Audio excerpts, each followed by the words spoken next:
शराब घोटाला। भारतीय जनता पार्टी ने पिछले 4 साल से इस शब्द का भारतीय राजनीति में खूब इस्तेमाल किया। आज उसमें जो आदेश आया उस पर भी चर्चा करेंगे। न्यायालय ने, हमारे जस्टिस सिस्टम ने इसमें एक बहुत ऐतिहासिक फैसला दिया है। इसके लिए मैं जुडिशरी का बहुत बहुत धन्यवाद करना चाहता हूं, जज साहब का बहुत बहुत धन्यवाद करना चाहता हूं। आज के इस माहौल में जब सारी संस्थाओं को, सारे अथॉरिटीज को डराया जा रहा है, धमकाया जा रहा है, ऐसे में इतना बड़ा न्याय करने के लिए जज साहब ने वाकई बहुत हिम्मत दिखाई है। मैं उन सभी वकील भाइयों का धन्यवाद करना चाहता हूं जिन्होंने एक एक कदम हम लोगों का साथ दिया, हमारी ये लड़ाई न्यायालय में लड़ी। मैं खासकर नाम लेना चाहता हूं, अभिषेक मनु सिंघवी साहब का धन्यवाद करता हूं, हरिहरन साहब का धन्यवाद करता हूं, रिबेका मैडम का धन्यवाद करता हूं, विक्रम चौधरी जी का, दयान कृष्णन जी का, रमेश गुप्ता जी का, शादान का, मोहित माथुर जी का, विवेक जैन, रजत, मोहम्मद इरशाद, करण, मुदित जैन, और भी कई नाम है, अगर मेरे से कुछ रह गए हो। बहुत सारे वकीलों ने हमारा साथ दिया, और उन सारे देश भर के लोगों का जिन्होंने पिछले 4 साल से जिस तरह से हमारे ऊपर अत्याचार किया जा रहा था, इतने कठिन समय में हम लोगों का साथ दिया, उनका धन्यवाद करना चाहता हूं। आप जान रहे हैं कि किस तरह से पिछले 4 साल से ईडी को, सीबीआई को, सारी संस्थाओं को इस्तेमाल करके हमारे ऊपर एक शराब घोटाला नाम का एक आरोप लगाया गया। सीबीआई ने, ईडी ने उसमें चार्जशीट फाइल की। आज कोर्ट को प्राइमा फेसी ये निर्णय लेना था कि क्या सबूत और गवाहों के बयानों के आधार पे सफिशिएंट मटेरियल है कि इसमें मुकदमा चलाया जाए। अभी मुकदमा चला नहीं था। कोर्ट को यह निर्णय लेना था कि क्या मुकदमा चलाने लायक सफिशिएंट मटेरियल है, और कोर्ट ने लगभग 600 पेज के आदेश में सारे सबूतों और सारे गवाहों को मद्देनजर रखते हुए यह कहा है कि इतना भी सबूत नहीं है, इतने भी गवाहों के बयान नहीं है, एक निक्का सा भी सबूत नहीं है कि इसमें मुकदमा तक चलाया जा सके। अगर मुकदमा चलाया जाता, 15-20 साल मुकदमा चलता, उसमें बहुत सारे गवाह बुलाए जाते, सबूत रखे जाते, उसके बाद होता, वो तो अलग बात है। कोर्ट का यह कहना है कि इतना टुच्चा केस है, इतना फर्जी केस है, इतना बेकार केस है, इतना गलत केस है। ये मैं नहीं कह रहा, ये भाषा है। आप कोर्ट का ऑर्डर पढ़िए। ये ऑर्डर जो है ये ऐतिहासिक ऑर्डर है। कोर्ट ने कहा है कि इतना फर्जी केस है, इतना फर्जी केस है, एक भी सबूत नहीं है, एक भी गवाह नहीं है कि इसमें मुकदमा भी नहीं चलाया जा सकता। ये पूरा षड्यंत्र किसने रचा, क्यों रचा? ये पूरा षड्यंत्र 2 लोगों ने मिलकर रचा, नरेंद्र मोदी जी और अमित शाह जी। और आज उन दोनों को पूरे देश से माफी मांगनी चाहिए। उन दोनों ने मिलकर षड्यंत्र रचा कि आम आदमी पार्टी को खत्म किया जाए, आम आदमी पार्टी को बर्बाद किया जाए, और उस षड्यंत्र के तहत आजाद भारत का सबसे बड़ा और सबसे घिनौना षड्यंत्र रचा उन लोगों ने। वो देख रहे थे कि दिल्ली में वो हमें नहीं हरा सकते। वो देख रहे थे कि दिल्ली की जनता हमारे कामों से बहुत खुश है। वो देख रहे थे दिल्ली में कामों की राजनीति के आधार पे वो कहीं खड़े नहीं होते, तो उन्होंने एक षड्यंत्र रचा।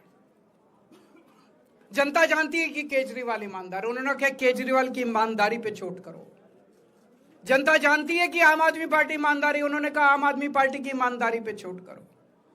उन्होंने आम आदमी पार्टी को खत्म करने के लिए षड्यंत्र रचा और बोले केजरीवाल बेईमान है, केजरीवाल बेईमान है, केजरीवाल बेईमान है, केजरीवाल ने शराब घोटाला किया, केजरीवाल पैसे खा गया, केजरीवाल ने 100 करोड़ रुपए खा लिए। मैंने जिंदगी में केवल ईमानदारी कमाई है। मैंने जिंदगी में केवल इज्जत कमाई है, एक नया पैसा नहीं कमाया मैंने अपनी जिंदगी में। इन लोगों की तरह नहीं हूं मैं। मैंने जिंदगी में एक नया पैसा नहीं कमाया, केवल ईमानदारी कमाई है।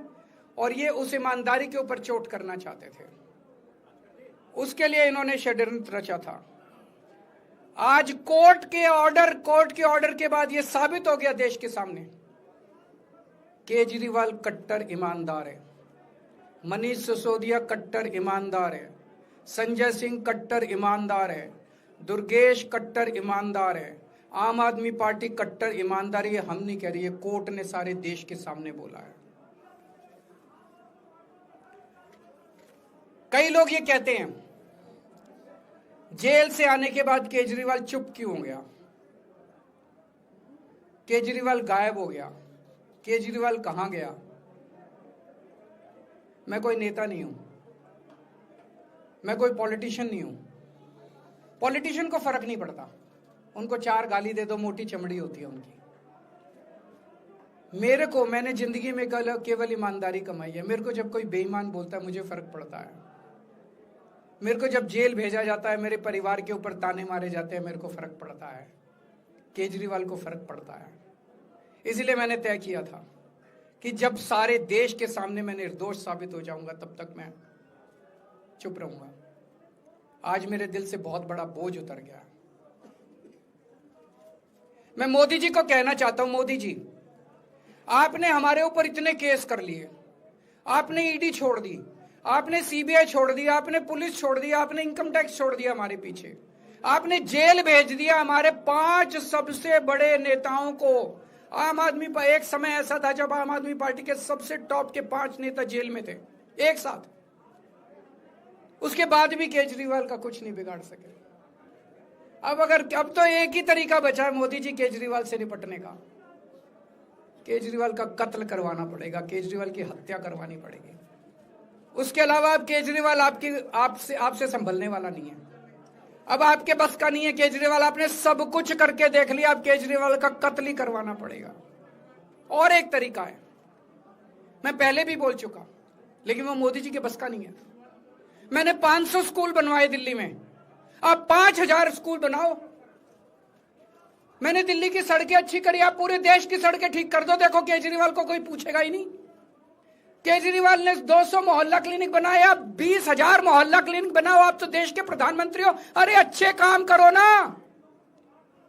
वो नहीं होता मोदी जी से, वो मोदी जी से नहीं होता। मैं उनको कहना चाहता हूं, प्रधानमंत्री जी, केवल सत्ता की जो प्रधानमंत्री मोदी जी की और अमित शाह जी की सत्ता की हवस है, ये उसका नतीजा है जो ये षड्यंत्र रचा गया। और इस षड्यंत्र का मैं बहुत छोटा हूं, हमारे परिवार ने बहुत भुगत भोगी है। मैं जेल गया, मेरी मां बीमार रहती है बहुत ज्यादा, उसको अस्पताल में एडमिट कराना पड़ा, बहुत रोई मेरी मां, बहुत रोई। इनकी पत्नी मनीष सिसोदिया जी की पत्नी, उनको मल्टीपल स्क्लेरोसिस डिजीज है, सब लोग जानते हैं। जब सुप्रीम कोर्ट में केस चल रहा था, संजीव खन्ना जी ने कहा कि बहुत गंदी बीमारी है, उनके नीचे का पूरा पोर्शन काम नहीं करता और धीरे धीरे बीमारी बढ़ती जा रही है। हमारे परिवार ने बहुत भुगता है, लेकिन वो इंपॉर्टेंट नहीं है, हम इंपॉर्टेंट नहीं है, हमारा परिवार भी इंपॉर्टेंट नहीं है। लेकिन मोदी जी और अमित शाह जी के षड्यंत्र का खामियाजा जो दिल्ली भुगत रही है, दिल्ली के 3 करोड़ लोग भुगत रहे हैं, उसकी भरपाई कौन करेगा। आज दिल्ली में कहीं चले जाओ, सारी सड़कें टूटी पड़ी हैं, अस्पतालों में दवाइयां मिलनी बंद हो गई हैं, मोहल्ला क्लिनिक बंद किए जा रहे हैं, स्कूलों का बुरा हाल हो रहा है। पूरे दिल्ली में पोल्यूशन इतना ज्यादा कभी दिल्ली की जनता ने नहीं देखा था। यमुना का बहुत बुरा हाल हो गया है। एक चीज बता जो तो दिल्ली में इन्होंने ठीक करी हो, पूरी दिल्ली का बेड़ा गर्क कर दिया। सबसे बड़ा खामियाजा मोदी जी और अमित शाह जी की सत्ता की हवस, उसका सबसे बड़ा खामियाजा दिल्ली के 3 करोड़ लोगों ने भुगता है। दिल्ली के लोगों से जाके पूछो। आज मैं चैलेंज करता हूं मोदी जी को, मोदी जी हिम्मत है दिल्ली में दोबारा चुनाव करा के दिखा दो, 10 से ज्यादा तुम्हारी सीट आ जाए, मैं राजनीति छोड़ दूंगा। तुम्हारी 10 से ज्यादा सीट आ जाए, मैं राजनीति छोड़ दूंगा। दिल्ली की जनता त्रस्त हो चुकी है तुम लोगों से।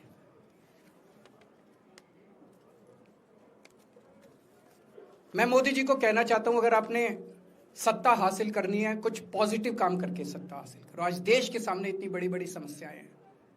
आज देश का युवा दुखी है, देश का व्यापारी दुखी है, देश का उद्योगपति दुखी है। आज अमेरिका हमें आंखें दिखा रहा है। मोदी जी की हिम्मत नहीं है जो ट्रंप के खिलाफ एक शब्द बोल दें। ट्रंप के खिलाफ रोज ट्रंप गालियां देता है मोदी जी को, रोज ट्रंप गालियां देता है भारत को, रोज ट्रंप गालियां देता है हमारे देश को। मोदी जी के हमारा प्रधानमंत्री भीगी बिल्ली बना हुआ है। अरे देश संभालिए ना, आपको हमने देश चलाने को दिया था और आप केजरीवाल में उलझ गए, आप आम आदमी पार्टी में उलझ गए। पॉजिटिव काम करके सत्ता हासिल कीजिए, ये नेगेटिव काम करना बंद कीजिए। अगर आपके कोई एक दो प्रश्न है तो। क्या आपको उम्मीद है कि अब ईडी के मामले को भी? ईडी मामला खत्म हो गया।